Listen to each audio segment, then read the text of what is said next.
시청자 여러분 안녕하십니까? 김정기입니다. 신의 한수 김정기의 세계전망대 제14회 시작합니다. 오늘 여러분과 함께할 주제는 문재인이 레임덕으로 무너지고 있다입니다. 전 세계의 민주적인 방식으로 정권교체가 이루어지는 국가에서 공통적으로 겪는 현상 가운데 하나가 정권 후반기가 되면은 레임덕이 일어난다고 하는 것입니다. 문재인은 예외일 거라고 믿는 사람이 들어 있었죠.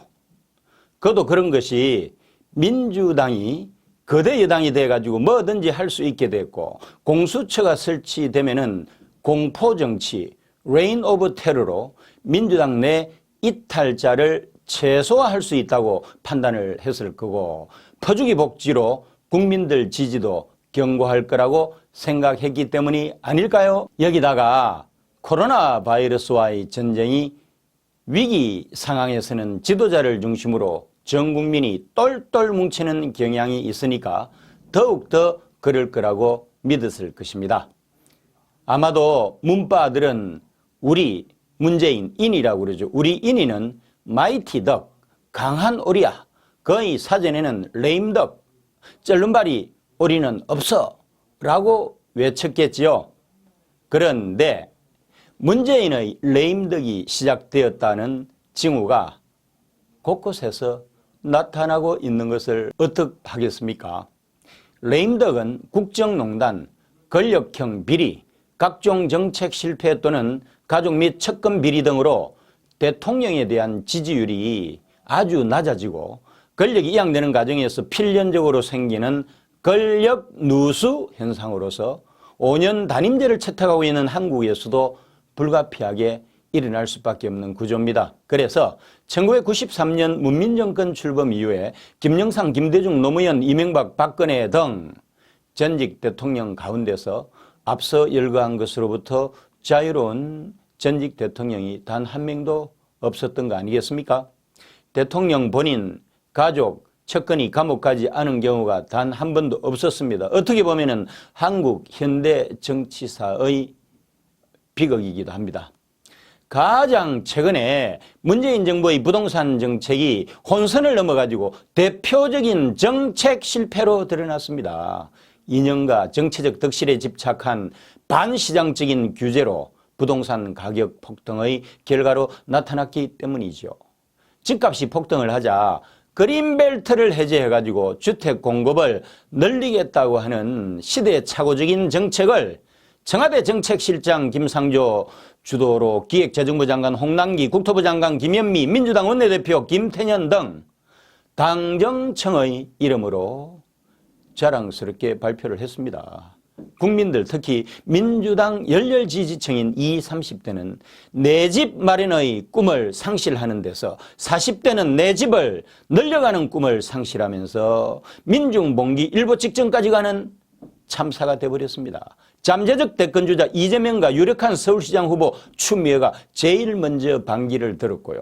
정세균 국무총리가 여기에 가세를 하고 심지어 이낙연과 김부겸도 함께했습니다.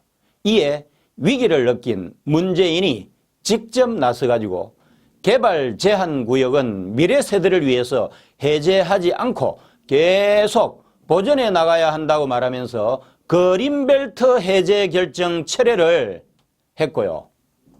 이는 사실상 문재인이 백기투항을 한 것이나 다름없는 일 아니겠습니까? 또한 박은순 사망 사건도 악재였습니다. 박은순이 성추행 사건으로 극단적 선택을 하자 경찰이 공소권 없음으로 수사 의지가 없음을 보여주었습니다. 여론은 철저한 진상규명을 요구했지만 민주당이 적당히 듣고 넘어가려고 한 것에 대한 비판이 급속도로 확산이 됐죠. 고소를 제기하고 2차 가해 대상이 된 피해자에 대한 배려는 아예 없었고 오로지 박원순을 영웅화하는 작업에 착수한 것에 국민들 특히 20, 30대 여성들이 분노를 터뜨렸던 것입니다. 여기다가 문재인은 친목으로 일관했지 않습니까? 친목으로 일관하면서 지지율에 아주 부정적인 효과를 증폭을 시켰던 것이죠. 불에 기름을 끼얹는 형국으로 악화된 것은 소위 검언유착 사건입니다. 추미애를 내세워가지고 윤석열 죽이기 카드로 일격을 가했던 검언유착 사건이 KBS의 한동훈 검사에 대한 왜곡 보도로 검언유착이 아닌 권언유착으로 드러난 것이 문재인에 대한 부정적 여론 형성에 큰 역할을 했던 것입니다. 어쨌든 쓰나미급 이슈들이 그 중심에 있습니다. 그래서 당연히 일어나는 그런 결과를 보다 좀 구체적으로 한번 살펴보도록 하겠습니다. 우선 민심의 급속한 이반입니다. 국민이 뿔난 것은 여론조사 결과에서 나온 문재인의 지지율 하락에서 알 수 있습니다. 리얼미터가 실시한 여론조사에서 문 대통령의 국정 지지도는 전주보다 3.9% 내린 44.8%로 나타났습니다. 이것은 조국 사태가 한창이던 10월 2주차 41.4%였어요. 2주차 이후에 9개월 만에 가장 낮은 수치입니다. 부정평가는 전주보다 4.5% 오른 51%로 긍정평가를 앞지르는 데드 크로스 현상이 나타났습니다.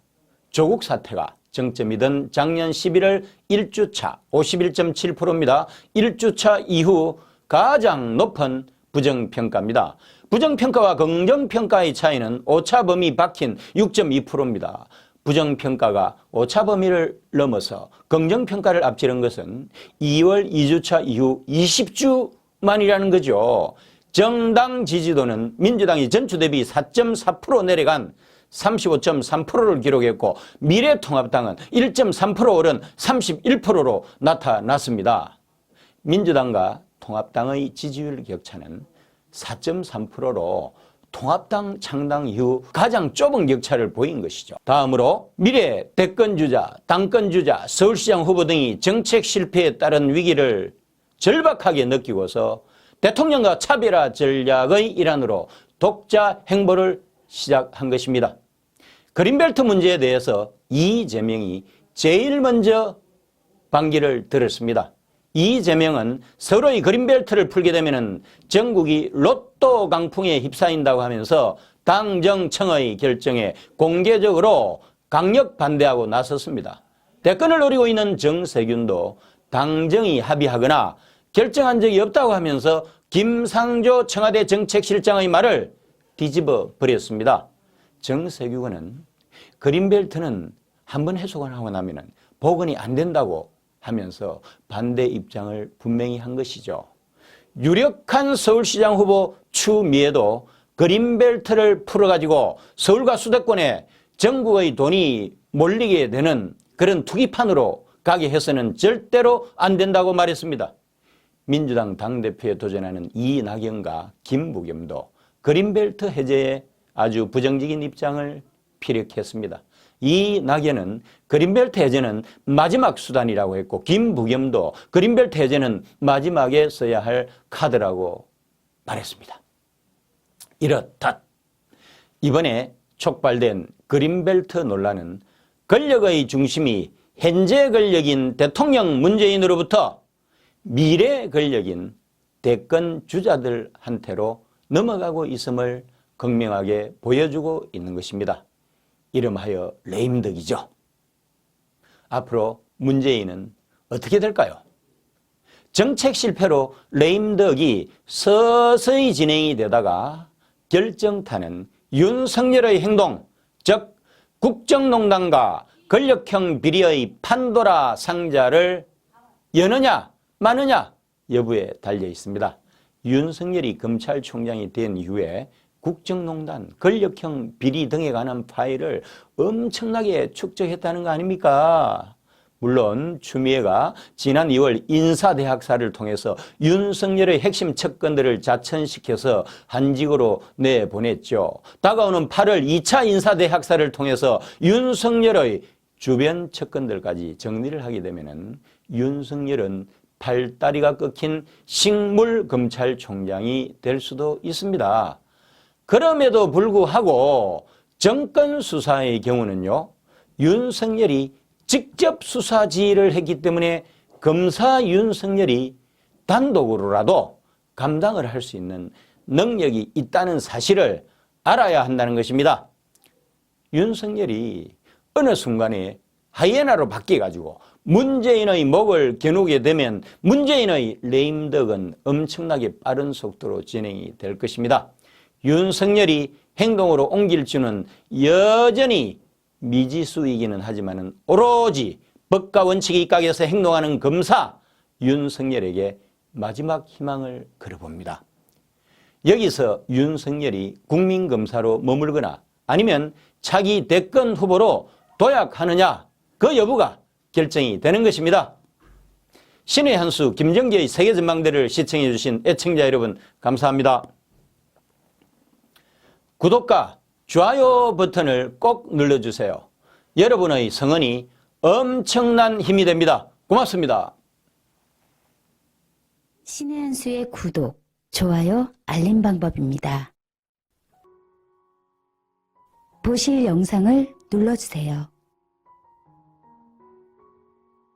아래의 구독 버튼을 눌러주세요. 그럼 종 모양이 나옵니다. 그 종 모양을 눌러주시면 신의 한 수의 새로운 영상들이 알림이 울립니다. 그리고 엄지척 좋아요 버튼을 눌러주세요. 여러분의 구독, 좋아요 버튼은 신의 한 수에 큰 힘이 됩니다. 댓글로 여러분의 많은 의견도 듣고 있습니다. 응원의 댓글도 부탁드립니다.